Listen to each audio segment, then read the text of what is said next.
Erev Tov, everyone. This week's Parsha, the encounter of Yaakov and Esav. So there appears a very mysterious event that occurs. Yaakov crosses back the river in order to, Rashi points out, to take pachim ktani, small pitchers, small earthenware, whatever. So the question arises, Yaakov Avinu is a very wealthy man.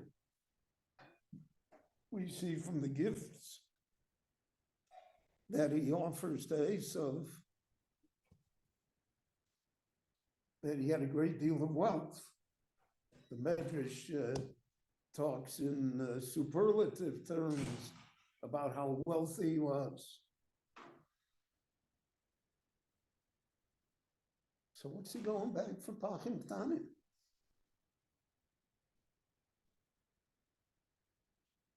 So Rashi points out, and other Meforshim as well, that the idea here is that everything that he had was honorably earned.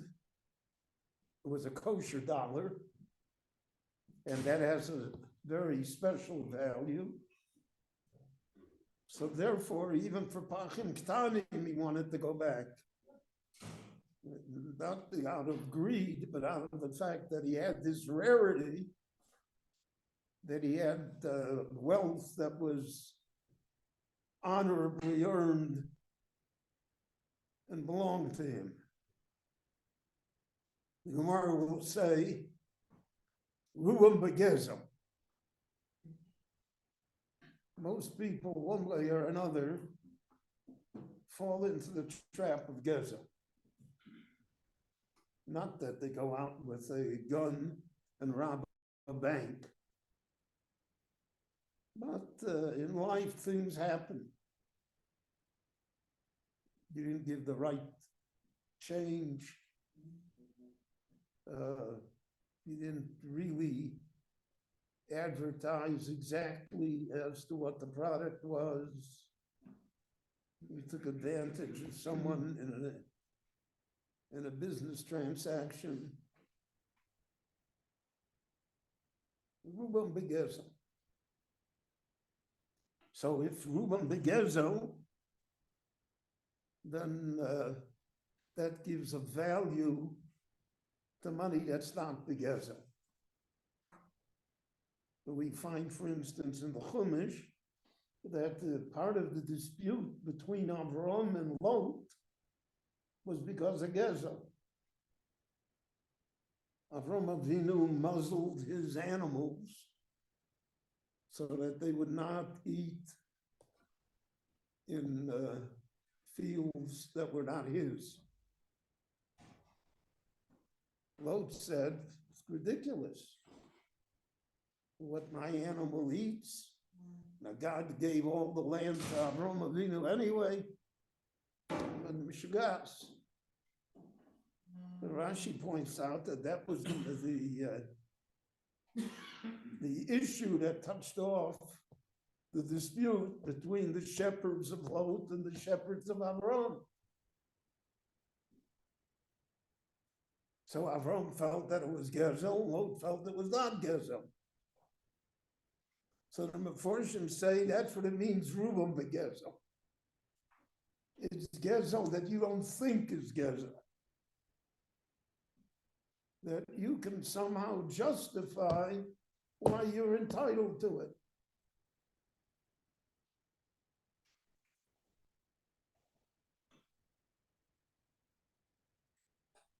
I once had a situation, if you're in this business long enough, a lot of things happen. So there was a very fine Jew who worked for a certain major company in New York. I don't know whether the company still exists. And anyway, so he worked there 18 years, 20 years, and he was a few years away from a vested pension. And the company decided it was going to downsize. And they fired the 10,000 workers. He was one of the 10,000.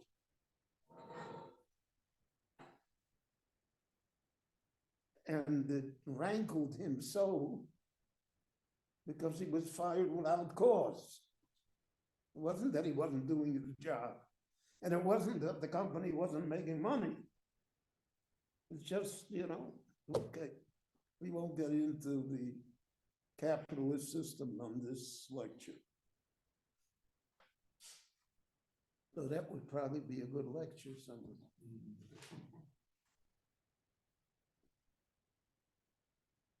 So he got a job with the New York tax assessor's office. And now he had a chance to get back at the company because the company's tax assessment was far below its value, far below what it should have been. So he asked me what he should do. Like, I know. Should he, because he said, there's no question he's doing it out of vengeance. He's doing it to alleviate the hurt that he has. So should he value it at what it's worth, and which would cause a 200 or 300% increase in the tax that they had to pay? Or should he just leave it? That's a great question.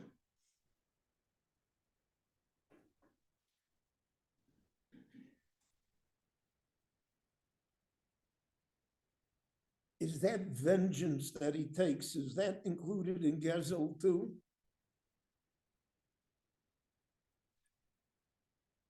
You can justify it.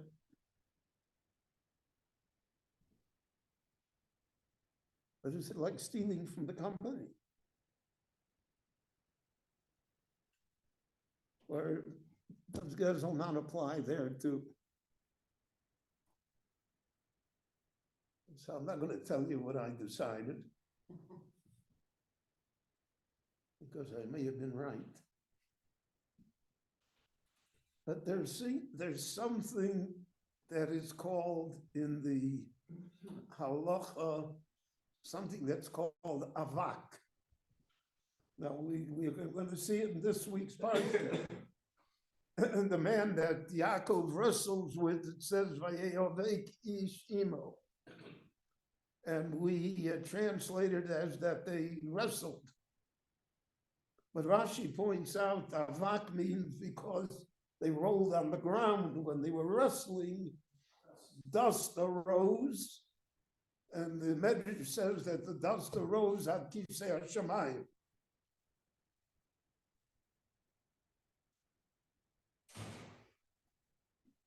So in halacha, there is something that's called avak.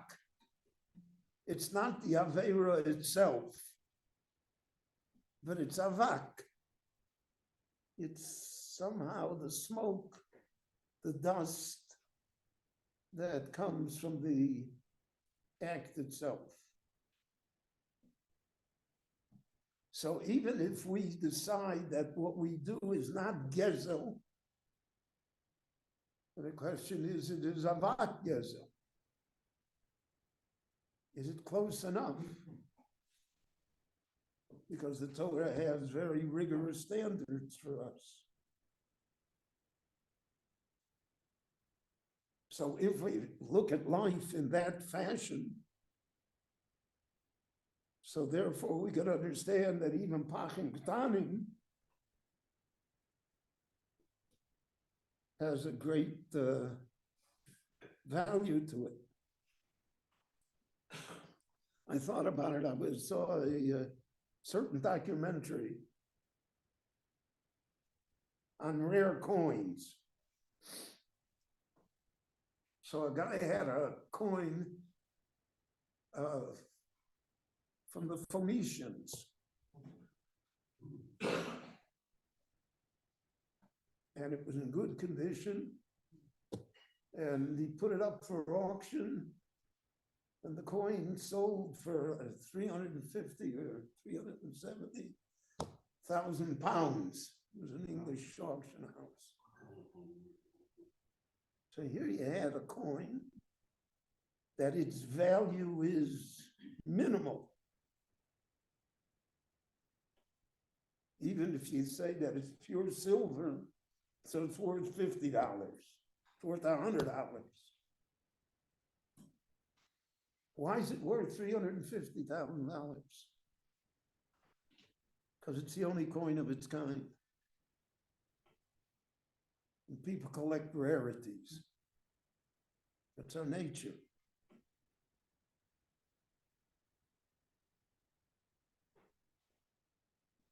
So therefore, Yaakov Avinu showed us that even Pachim Ktanim, which is this small coin, which itself has no great intrinsic value. Pachim Ktanim on the street, not big money, but it was honest money. That's rare. So he went back for something rare. That would justify the fact that he went back to take the Pachim Ktanim. That's the Pshat and Rashi. The Medrash says that there was a man called Chanoch. In Parshat Reishis we read, "Vayishalech Chanoch es Elohim veinenu, ki lokach oso Elohim." Chanoch never tasted from the Malach HaModes. He died, he went to heaven. Ben Asal Greiser Tzaddik. How many people, Elio, I mean, who's it recorded that had such a reward? So what was his great tzidkus? What was his great righteousness that entitled him to such a reward? So the Medrash says that Chanoch Tofer Manoli Moya. Chanoch was a shoemaker. So because he's a shoemaker,